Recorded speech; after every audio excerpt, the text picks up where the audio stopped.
Para muchos de nosotros, observar a la gente es una fuente inagotable de fascinación. Aunque no podamos oír o entender lo que se está diciendo, a menudo nos podemos hacer una idea solo mirando. Nuestro cuerpo se está comunicando constantemente. No nos hace falta una presentación en PowerPoint. No nos hace falta un escenario. No nos hace falta un proyector ni una pantalla. Podemos expresar lo que sentimos a cada momento, estemos donde estemos.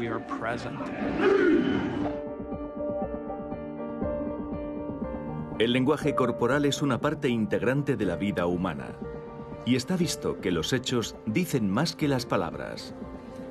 ¿Por qué si no hablaríamos con las manos, aunque la persona con la que estamos hablando no nos pueda ver? Nos consta que ciertas emociones están muy vinculadas con ciertas expresiones corporales. Y esto funciona en los dos sentidos, porque es innato. El cuerpo no miente. Nadie puede engañar a los demás a menos que sea un gran actor, y de esos hay muy pocos. No he mantenido relaciones sexuales con esa mujer, la señorita Levinsky. La mayor parte de la gente es pésima a la hora de detectar la mentira. No es algo que se note en las caras que pone la gente, ni en los gestos, ni en las palabras, como rascarse la nariz, taparse la boca o mostrarse agitado.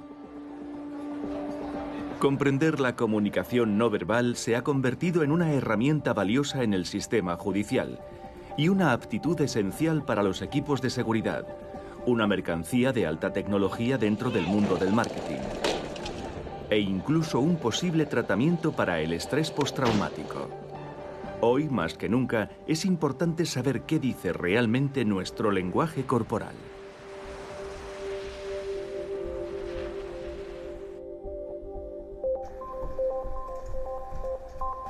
Este lugar está dedicado a contar historias, no solo con palabras, sino con imágenes. Una de las aptitudes esenciales del equipo es un conocimiento íntimo del rostro humano. Cómo está construido, cómo funciona y, lo que es más importante, cómo se mueve. Lo que hago es dar vida a lo que no la tiene. Y una de las formas más fáciles de hacerlo es añadiendo expresiones faciales y emociones a una cara.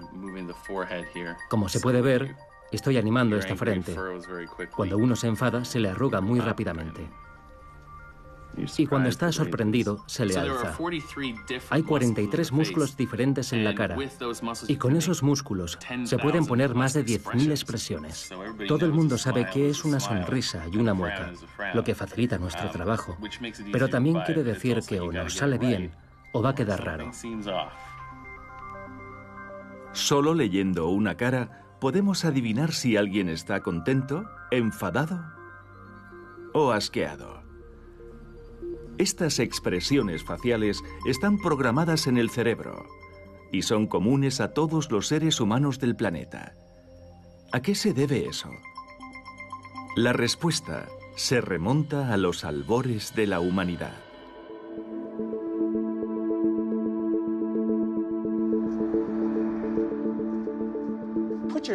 Pongámonos en la piel de un ser humano de hace 100.000 años.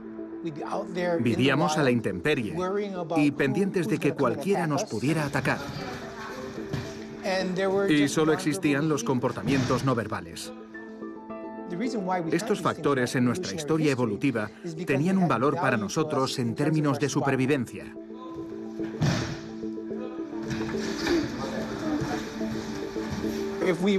Pongamos que estamos dando una vuelta hace 100.000 años y de golpe yo veo algo que siento como una amenaza y pongo esta cara. Si tú me ves, seguramente no vayas en esa dirección. Como mi cuerpo emite una señal, tú lo entiendes sin necesidad de expresar nada verbalmente, y es un proceso inmediato y automático. Nuestro rostro comunica el miedo involuntariamente. Tomemos por ejemplo a esta pareja. Están conduciendo por el campo.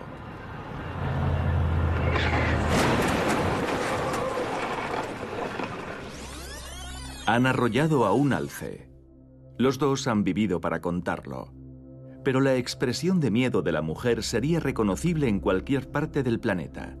Si su cuerpo reacciona de esta forma es por unas razones específicas. Lo que me permite esto es expandir mi pecho y así puedo aspirar más oxígeno y preparar mi cuerpo para luchar o huir. Mis ojos se agrandan un poco, por lo que extiendo mi campo visual y puedo ver más cosas. A la inversa, cuando estoy enfadado, frunzo el ceño y me pongo a hacer esto. Así que estoy estrechando y acotando mi campo visual. Es decir, que lo estoy restringiendo a mi objetivo.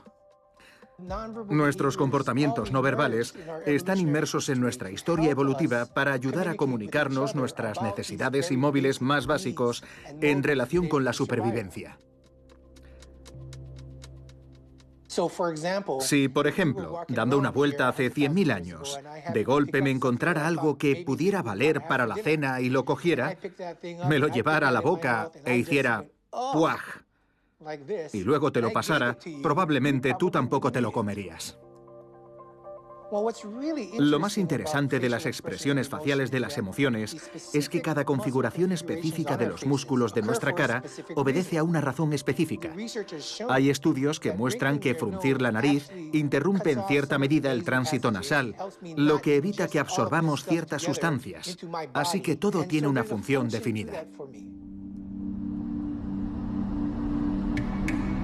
Cuando tenía 23 años me abordó el FBI para proponerme hacerme agente especial. No sé cómo sabían quién era.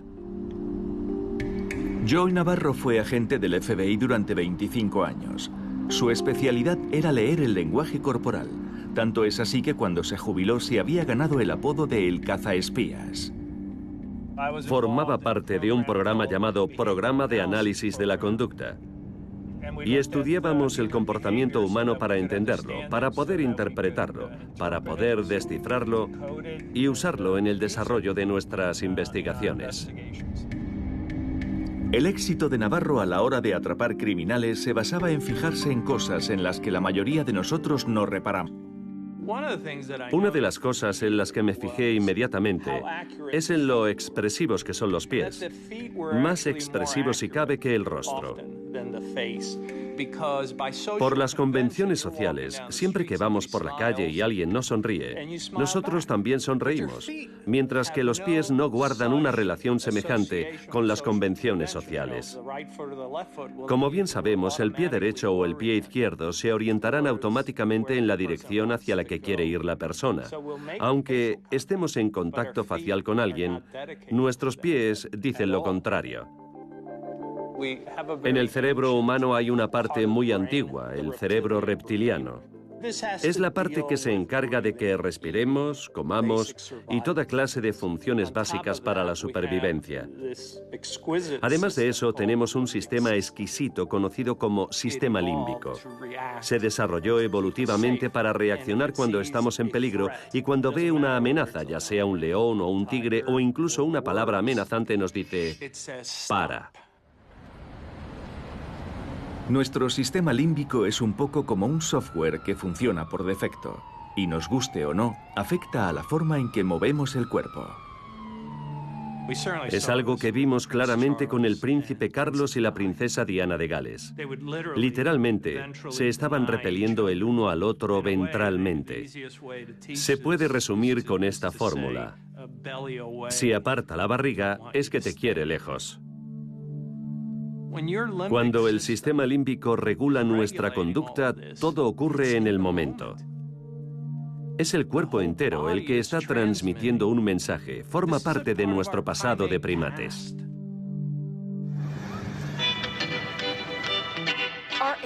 Nuestros ancestros eran muy buenos leyendo a la gente porque si no sabían quién era su amigo y quién su enemigo, estaban muertos, sencillamente.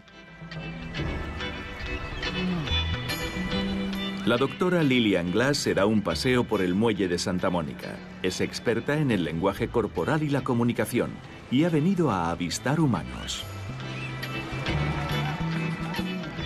El cuerpo no miente. Nadie puede engañar a los demás a menos que sea un actor increíble. El lenguaje corporal nos dice muchas cosas. Ella lo adora, pero él no le está comunicando gran cosa. Está muy distante. Y como se puede ver, ella lo tiene arrinconado. Le gustaría recibir más de lo que él le está dando. Y le está tirando de la camisa para llamar su atención. Están desconectados el uno del otro. Ella se ha hecho a un lado cabizbaja. No ha conseguido lo que se proponía. Y se resigna a mirar el océano. No hay un gran vínculo entre los dos. No hay contacto físico, no hay comunicación, así que es una relación marcada por la tensión. Cuando me fijo en la gente, me fijo en toda la persona. No me fijo solo en un detalle. Y una de las cosas en las que me fijo es en lo cerca que está una pareja y en qué dirección apuntan sus pies. Si los pies apuntan en dirección a la pareja, es probable que la cosa fluya. Estos otros se adoran. Ver a esta pareja es casi como ver un hermoso baile. Están muy conectados. Están absolutamente en sintonía. Él le besa la frente a ella con amor, cariño, ternura, y se miran fijamente a los ojos. Está muy, muy enamorada de él y viceversa.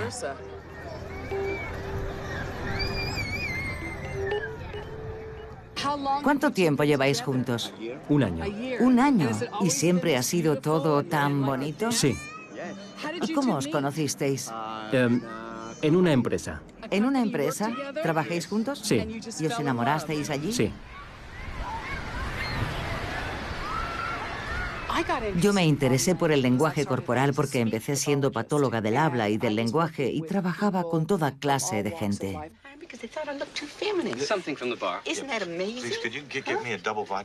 La primera persona con la que trabajé fue Dustin Hoffman. Fui una de las que le enseñó a parecer una mujer en Tootsie. Empecé a trabajar en los medios de comunicación. Escribí 18 libros sobre la comunicación y el lenguaje corporal. Me dediqué a tratar con gente tóxica. Y aquí estoy. Lo que hago es muy sistemático, pero se puede hacer también automáticamente. ¿Cuántas veces decimos, no me cae bien esa persona? O están mintiendo, no puedo con ellos. Construiré un muro enorme. Nadie construye muros mejor que yo. Hacedme caso. Donald Trump. Lo ames o lo odies, hay que reconocer que es un gran comunicador. ¿Te presentas? ¿No te presentas? Su lenguaje corporal es de alguien al que le da todo igual, pero es real. ¿En qué se está convirtiendo nuestro país? Y eso es lo que transmite. No tiene esa falsedad que vemos en tantos otros políticos que hacen este tipo de gestos. Trump gesticula así. Voy a ser el mejor presidente para el empleo que ha creado Dios. Yo confío en mis corazonadas, en mis instintos, en esas emociones que nos dicen, hay algo raro, este me está tomando el pelo, o dice la verdad. Es lo que se conoce como la comunicación instintiva. A la vez que nuestros instintos nos ayudan a interpretar el lenguaje corporal de los demás, lo que hacemos con nuestro propio cuerpo ocurre a menudo por razones que escapan a nuestro control.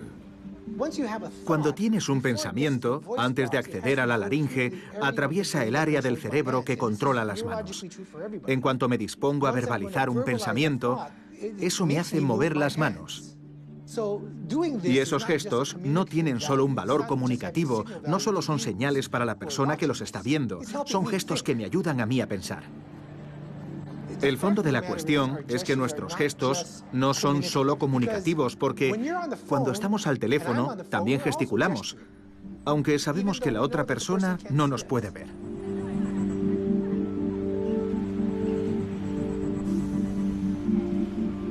Es la forma en la que estamos programados. El cuerpo expresa o encarna lo que ocurre en la mente. Entonces, ¿cómo podemos descifrar el lenguaje corporal de los demás de manera más sistemática? El lugar más evidente por donde empezar es el rostro. El cuerpo no miente y la cara tampoco, porque la cara está conectada con un montón de nervios faciales y 12 nervios craneales. Y cuando nos embarga una emoción, esos nervios se activan y los músculos se empiezan a mover. El músculo risorio si estamos sonriendo o fruncimos el ceño, o el músculo masetero si estamos enfadados. Algo pasa en nuestra mandíbula. Pero una vez entra en acción ese mecanismo, algo en mi mente me dice, vale, me estoy emocionando. Nuestro cerebro hace entrar en juego una serie de componentes. Hay un kit de componentes que tiene que ver con nuestra fisiología, otro que tiene que ver con nuestra cognición y otro que tiene que ver con el comportamiento expresivo de nuestras manos y nuestra cara y demás. Todos esos nervios son los que hacen que se nos ilumine la cara. De 40 años a esta parte, todos los movimientos que pueden ejecutar nuestros músculos faciales han sido meticulosamente estudiados, analizados y codificados. Es un sistema conocido como FACS. FACS es el acrónimo del Sistema de Codificación de la Acción Facial, que analiza cada movimiento anatómico funcional que puede realizar el rostro. Y codifica cada movimiento muscular con un número determinado. Así, cada vez que alguien mueve la cara, por la razón que sea, un observador entrenado puede identificar qué músculo interviene en ese cambio en su expresión. Digamos que aparece una expresión de miedo. Se puede analizar esa expresión prototípica de miedo en varias de las unidades de acción definidas por el código FACS, desde la 1 a la 26. Los investigadores han identificado 7 expresiones faciales universalmente reconocibles. Está la alegría, la sorpresa, el desprecio, la tristeza, la ira, el asco y, por último, el miedo.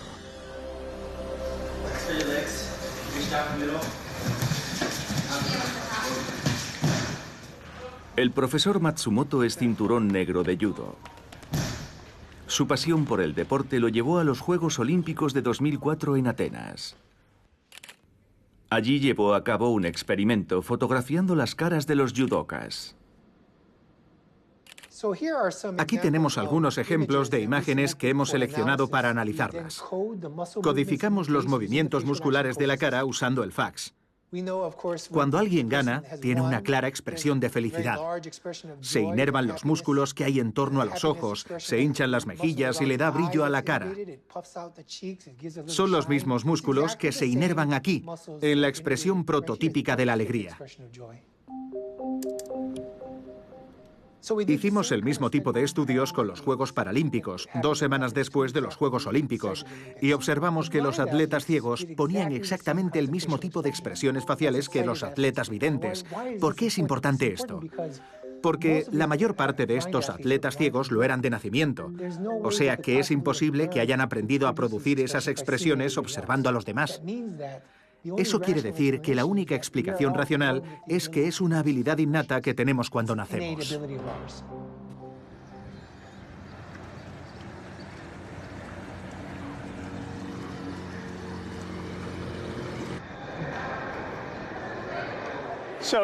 Estamos en el vestíbulo de un hotel, un lugar genial para observar a la gente.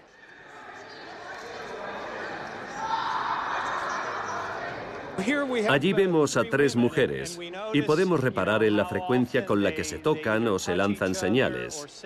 Y esto nos dice que se conocen desde hace tiempo. Una de las cosas en las que nos podemos fijar en las interacciones entre las personas es en lo relajadas que están. Vemos que esa mujer acaba de cruzar las piernas y es una muestra de que está muy cómoda.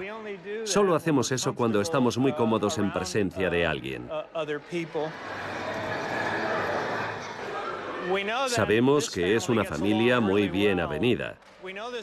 Y lo sabemos por la cantidad de actividad táctil que están llevando a cabo el padre y el hijo.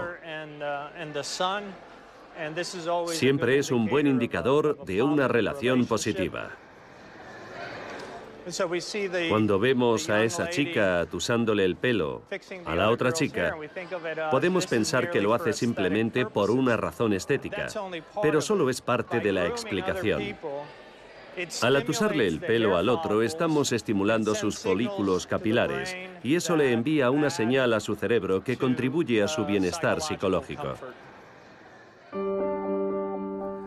Instintivamente nos solemos dar cuenta de cuando alguien está cómodo con otra persona, pero lo cierto es que muchos tratamos a veces de disfrazar las emociones que estamos viviendo. Lo hacemos por cortesía o porque queremos engañar a alguien. La experiencia de un investigador puede ser de lo más útil a la hora de detectar el engaño. No existe el efecto Pinocho. No hay un único tipo de comportamiento que indique el engaño. El paradigma que me gusta utilizar es el de la comodidad y la incomodidad. Los seres humanos somos muy binarios. O estamos llorando como bebés, o estamos plenamente satisfechos. La gente o está muy cómoda o se las ve con algún problema. Si no eres un experto en lenguaje corporal, es un buen punto de partida. Hay que fijarse en conductas como la de morderse los labios, guiñar los ojos, apretar los labios, fruncir el entrecejo o crispar la mandíbula, así. Tenemos comportamientos de purificación, como restregarse las manos en los muslos. Y cuando alguien está muy estresado, a menudo también vemos cómo se estira los calcetines. Literalmente se están ventilando la piel de los pies. Pueden chuparse las mejillas, ejerciendo una presión sobre sí mismos. O bien pueden retorcerse las manos literalmente. La persona puede pasarse los dedos por el pelo. Las mujeres lo hacen en la nuca. Hasta un leve toque en el cuello sugiere que algo va mal. Es algo que hacemos a menudo los humanos. O taparnos el nudo supraesternal cuando decimos, Dios mío, ¿qué ha pasado qué? Nos podemos fijar en esos comportamientos y concluir, vale, le he hecho una pregunta y esa es la reacción que ha tenido. Y ahora la pregunta es, ¿por qué se ha comportado así? La incomodidad también puede hacer que movamos los músculos faciales de maneras que son difíciles de percibir y aún más difíciles de controlar. Es lo que se conoce como microexpresiones. Las microexpresiones son expresiones faciales de emoción sumamente rápidas, fugaces. Se dan cuando nos asalta una emoción determinada, pero nos encontramos en una situación en la que tratamos de controlar nuestras expresiones. Podemos verlo como un forcejeo neuronal por controlar nuestro rostro. El concepto de microexpresión nace con Darwin y su libro La expresión de las emociones en el hombre y los animales. Darwin afirma que a veces nos embarga tanto una emoción que a pesar de esforzarnos por mantenerla a raya, ésta se deja entrever. Pongamos, por ejemplo, que alguien a quien no soportamos entra en la habitación, pero le sonreímos igual porque es nuestro jefe y le decimos «Hola». Automáticamente ponemos esta mueca, aunque no se ve, porque ocurre todo muy rápido. Las microexpresiones son un forcejeo neuronal que, ante situaciones en las que sentimos una emoción, a la vez la intentamos ocultar. El Aeropuerto Internacional de Miami es uno de los más concurridos de Estados Unidos. Todos los años pasan por él unos 45 millones de pasajeros. Los viajeros y su equipaje son escrutados de diversas formas. Pero un aeropuerto es un lugar donde podemos estar seguros de que se está observando nuestro lenguaje corporal. Hoy, la responsable de la seguridad pública del aeropuerto está recorriendo la terminal.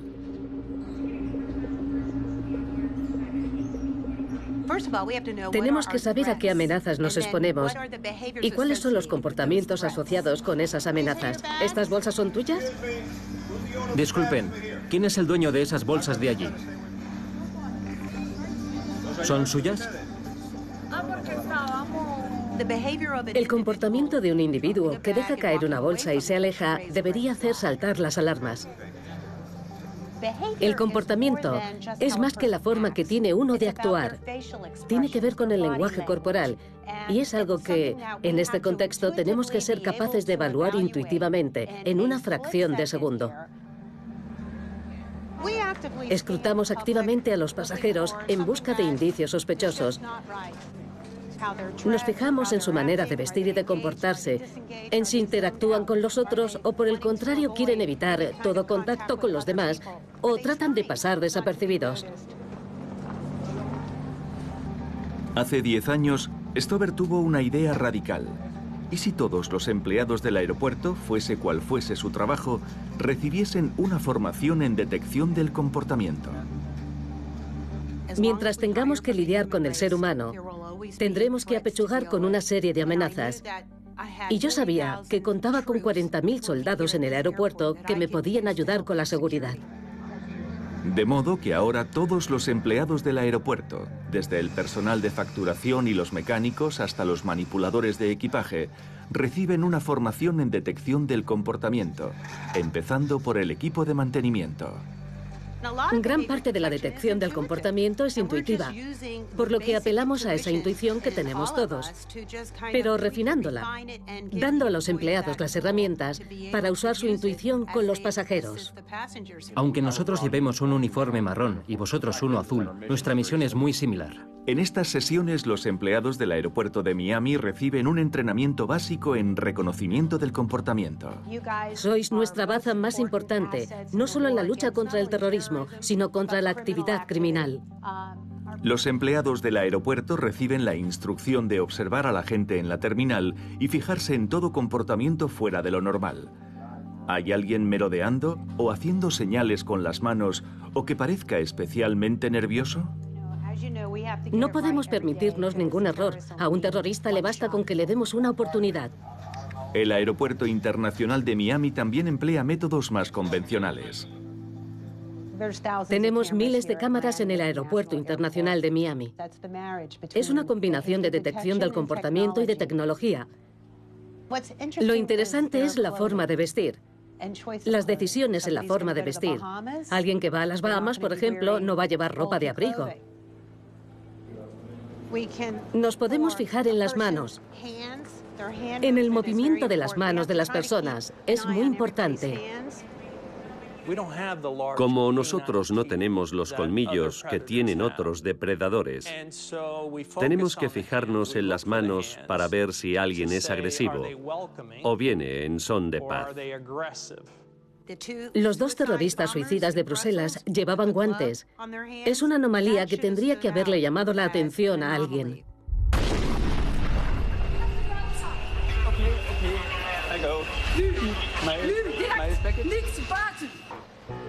Lo habitual es que los aeropuertos traten de evitar que los pasajeros suban objetos peligrosos a los aviones.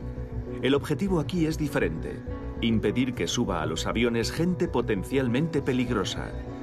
No es tanto un reto para la tecnología como para la psicología social. La posibilidad de desarrollar y de compartir la capacidad de leer a las personas. Cuando empecé a trabajar en los cuerpos de seguridad, la información que circulaba era anecdótica. Si se toca la nariz o la boca, miente. Esas ideas son puros sinsentido. La mayor parte de la gente es pésima a la hora de detectar la mentira. Se supone que cuando alguien evita mirarte a los ojos es porque está mintiendo, pero es un gran mito. En la Universidad de Columbia Británica hay un pequeño grupo de investigación que estudia la relación entre lenguaje corporal y engaño. A lo largo de la evolución, se ha librado una carrera entre la voluntad de leernos los unos a los otros y la de controlar lo que queremos dejar ver a los demás. Es la primera vez que dices una mentira. Dirige las investigaciones un psicólogo forense, el Dr. Stephen Porter. Su equipo estudia la forma de interactuar de la gente y las diferentes maneras que tenemos de intentar engañarnos unos a otros. Los mentirosos se supone que no paran quietos, que deben parecer muy nerviosos. Pero científicamente hablando, los verdaderos signos delatores son los opuestos. Quiero que quede bien claro, lo volveré a decir. Por ejemplo, Bill Clinton, cuando negó haber mantenido relaciones sexuales con Mónica Lewinsky, escoge individuos concretos del público y les aguanta la mirada. No he mantenido relaciones sexuales con esa mujer. Si nos fijamos en su comportamiento no verbal, así como su comportamiento verbal durante su alegato, da la impresión de ser sumamente convincente y sincero. Jamás le he mentido a nadie. No sabemos si se ha entrenado para mentir, pero es un mentiroso muy hábil. Ni una sola vez. Nunca. Transmite enfado y hostilidad a la idea de que alguien se pueda plantear siquiera que esté mintiendo. Esas alegaciones son falsas. Está utilizando lo que llamamos gestos ilustrativos. Y debo seguir trabajando para el pueblo americano. Es una táctica de intimidación, dominación y control que permite llamar la atención. Gracias.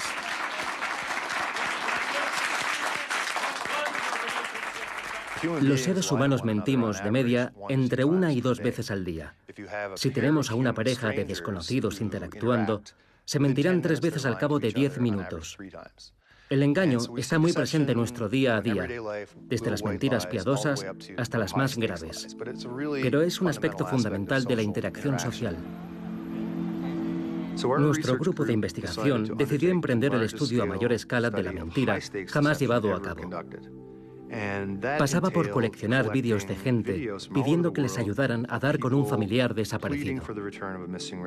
En 2008, Calisa Boudreau desapareció en Nueva Escocia y su madre convocó una rueda de prensa para suplicar que la ayudaran a encontrar a su hija desaparecida. Tenéis que determinar si el individuo que aparece en El vídeo de Boudreau se utiliza para enseñar algunos de los fundamentos del lenguaje corporal. Yo me ausentaré de la estancia durante vuestras deliberaciones. Avisadme cuando acabéis. Tus abuelos te están buscando. Te estamos buscando todos. No sé dónde estás. Vuelve a casa o llama o algo, por favor. Todos tus amigos te están buscando. Estamos muy preocupados. Queremos que vuelvas sana y salva a casa. Gracias a todos por venir.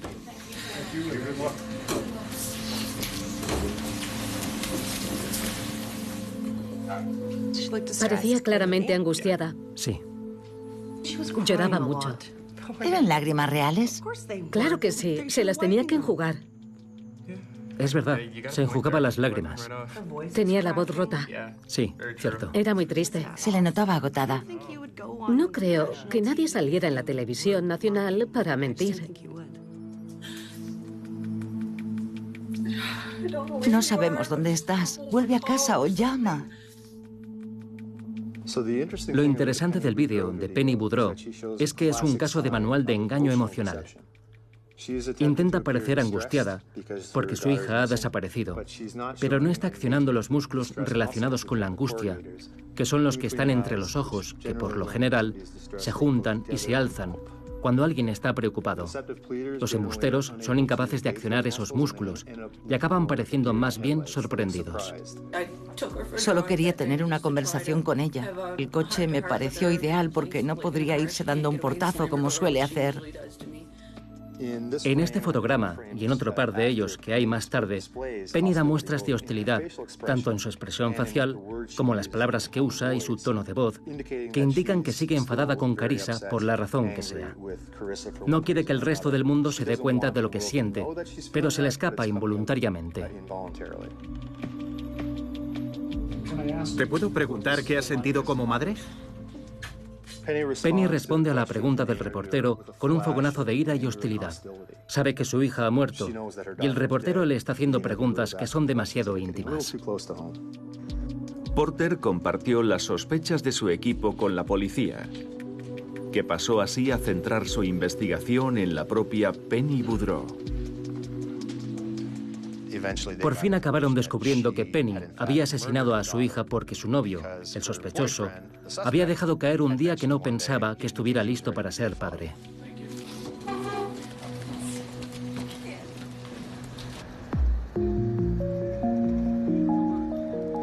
Una de las cosas que he aprendido y que más me ha sorprendido es la ingente cantidad de información que transmitimos a través de nuestro lenguaje corporal, de nuestras expresiones faciales y de lo que decimos. Hasta los mentirosos psicópatas, que son los mejores, no son capaces de controlar esas fugas, entre comillas, a través de al menos uno de esos canales de comunicación. El rostro no es la única parte del cuerpo humano que puede desvelar nuestros pensamientos más íntimos. Se puede saber mucho de una persona solo por su forma de andar. Imaginemos que estamos en la sabana africana como el hombre primitivo y vemos caminar a un grupo de personas a lo lejos. ¿Cómo son sus andares? Porque es lo único que podemos ver por el momento. ¿Se están acercando o alejando de nosotros? ¿Caminan de forma agresiva? Nuestra forma de andar dice mucho de nosotros. Puede desvelar desde nuestras intenciones y nuestro estado de ánimo, hasta nuestro estado de salud. En la Universidad de Queen, en Canadá, un equipo está estudiando el movimiento biológico. Dirige estas investigaciones el Dr. Nicolaus Troye. Le interesa la forma que tiene el cerebro humano de interpretar la forma de moverse de los demás. Las personas dedican mucho tiempo a observarse y nosotros nos hemos hecho expertos en eso. Cuando hablamos del lenguaje corporal, es una señal mucho más honesta que la expresión facial, porque es mucho más difícil de fingir y mucho más difícil de controlar.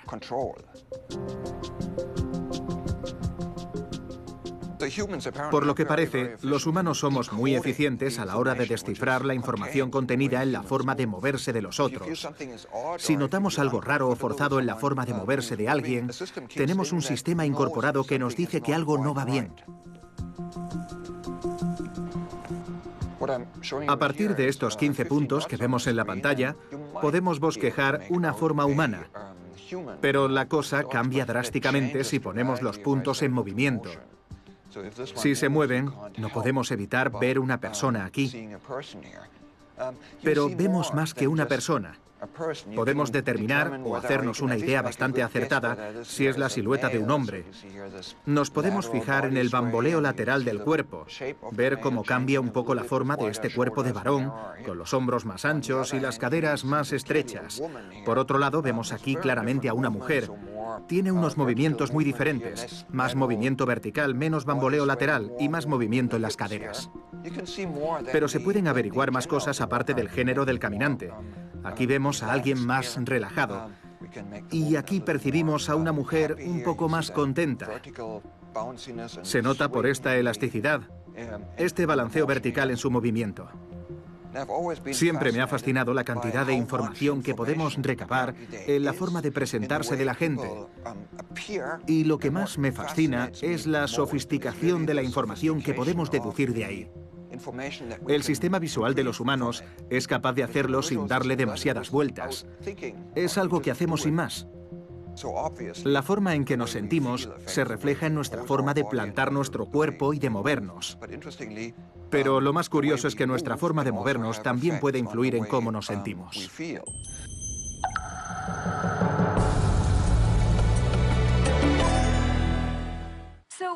Nos fascina el lenguaje corporal, pero nos interesa en particular el lenguaje corporal de los demás. Esta es una de las charlas TED más vistas de todos los tiempos, con más de 36 millones de reproducciones. La oradora es la psicóloga social americana Amy Cuddy. Pero tendemos a olvidarnos de que los demás también se ven afectados por nuestro comportamiento no verbal, y ese comportamiento refleja lo que somos. Cuddy enseña en la Escuela de Negocios de Harvard. Se ha hecho un nombre por su trabajo sobre las así llamadas poses de poder. La idea es que nos podemos sentir más poderosos solo cambiando nuestra postura. El cuerpo y la mente mantienen en todo momento una conversación, y en gran medida es el cuerpo el que la modera. ¿Por qué no tomar las riendas? ¿Por qué no hacer que nuestro cuerpo le diga a nuestra mente que estamos a salvo y que somos poderosos, en vez de que le diga, no estás a salvo, no eres poderosa? Si nos fijamos en los primates no humanos, vemos que hinchan el pecho y se dan golpes. Hacen cosas para parecer más imponentes que los demás individuos de su escalafón jerárquico. Esta clase de lenguaje corporal se observa en todo el reino animal. Y del mismo modo, cuando un animal se siente impotente, hace lo opuesto, adopta un perfil bajo. Los seres humanos también son animales y hacemos la misma clase de cosas. Y en el mundo de la danza se dan algunos de los ejemplos de lenguaje corporal más expresivos. En el ballet clásico, la protagonista femenina suele estar o muerta o moribunda. Es frágil, endeble y suele acabar agonizando en el suelo, como el cisne.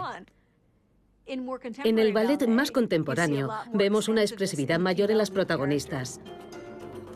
En la compañía Alvin Ailey, sus ballets tratan de la liberación, la libertad y el poder. Creo que estamos mandando un mensaje peligroso a las nuevas generaciones, diciendo que la feminidad tiene que ver con la fragilidad y la impotencia.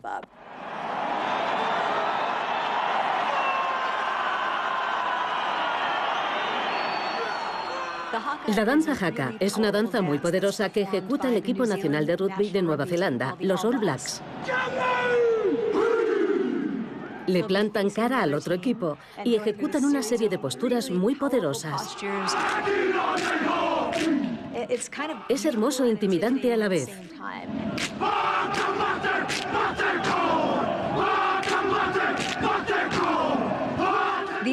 Lo importante que hay que entender de la danza haka es que no se trata de intimidar al otro bando.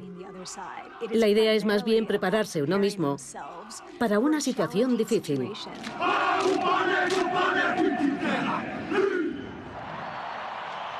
¿Vemos esas mismas manifestaciones en otras culturas? Por supuesto. En cierto sentido, cuando un presidente o un jefe de Estado está pasando una revista militar, es como una danza haka estacionaria. Los soldados suelen ser muy altos, lucen resplandecientes en sus uniformes y los reunimos para inspeccionarlos y decirles: muy bien, chicos, sois bastante imponentes. En esencia, de lo que se trata es de una exhibición de quiénes somos, de lo que somos y de lo que somos capaces de hacer. Y lo fascinante es que todo esto opera a nivel no verbal.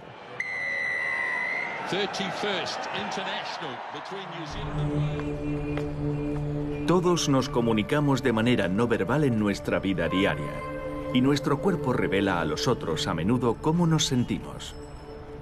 Cuando vamos caminando y estamos tristes, nos encorvamos.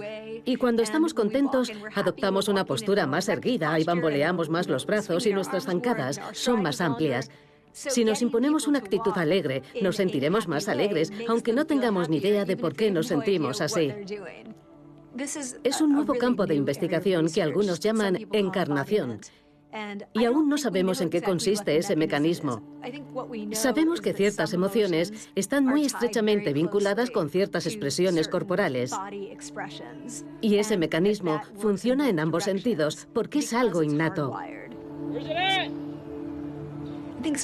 Algunas de las aplicaciones más prometedoras de nuestra labor son dar los primeros pasos, tratando pacientes con trastornos como el estrés postraumático. El estrés postraumático es la forma más extrema de impotencia. El paciente siente que su cuerpo lo ha traicionado al no sacarlo de una situación de peligro. Lleva el trauma incorporado. Los veteranos de guerra con estrés postraumático se muestran más reticentes a hablar de su situación. Así que estas terapias, basadas en el cuerpo, están resultando muy efectivas. Enseñar a la gente a sentarse erguida, abombando el torso y respirando más hondo, contribuye a calmar el sistema nervioso. Es una forma de comunicarse con la propia mente a través del nervio vago, de decirle que no estamos en trance de escapar o de enzarzarnos en un enfrentamiento físico, sino que estamos a salvo. Confío en que aprendamos más sobre estas intervenciones corporales para tratar los trastornos psicológicos, porque son cosas que el paciente puede hacer fácilmente, como cambiar su forma de respirar. Son técnicas muy sencillas y eficaces.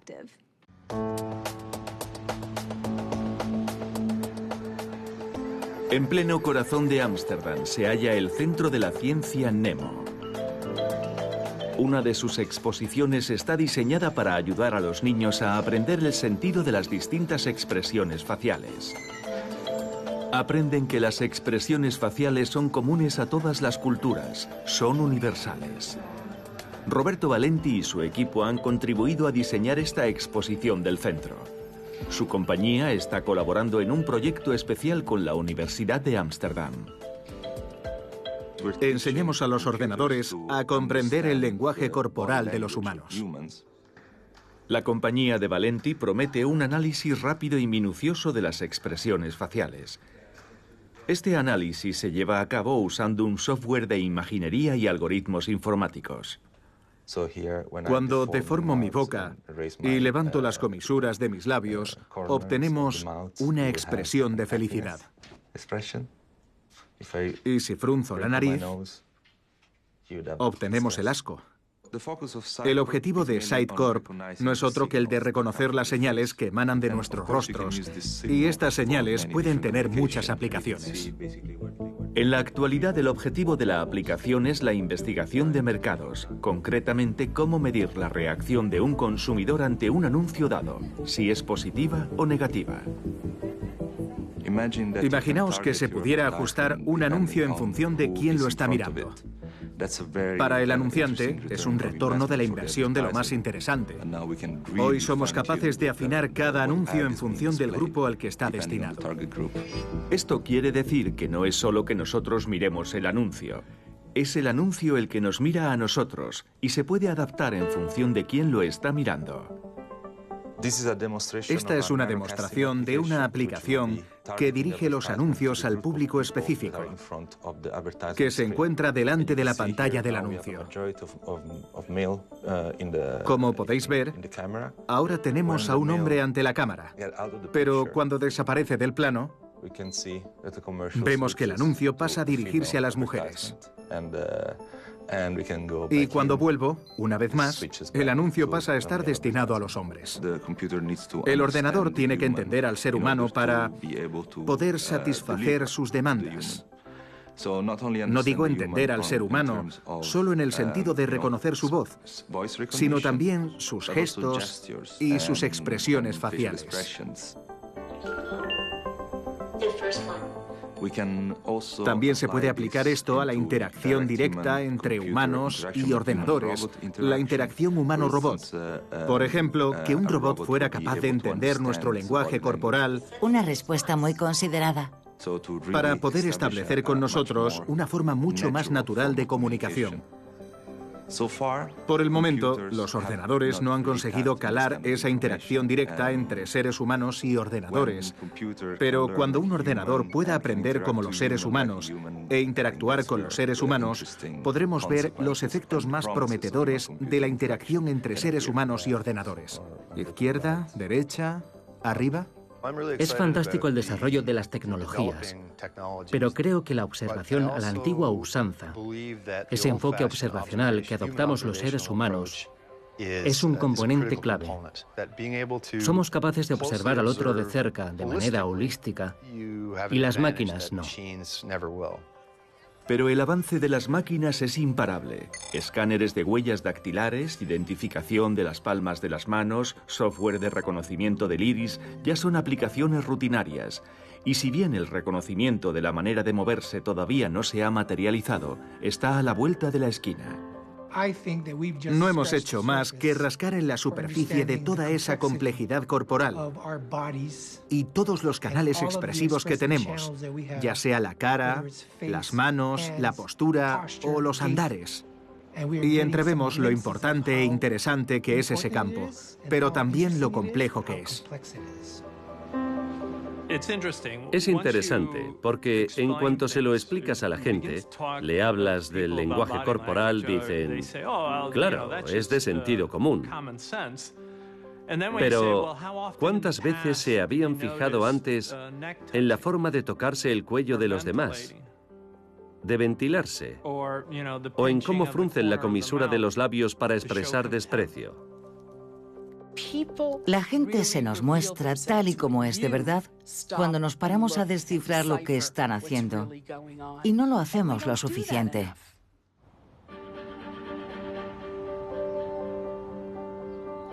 Lo que he aprendido es que las señales no verbales son más certeras que la palabra. Pero mi familia os diría sin duda que es un lastre poder leer a la gente con tanta exactitud. Ves las cosas antes que ellos mismos. Ves matrimonios que se desmoronan con meses de antelación. Es duro. ¿Por qué lo hacemos? A todo científico le corresponde buscar su propia respuesta. El objetivo final es comprender mejor el comportamiento humano para mejorar la sociedad en los siglos venideros.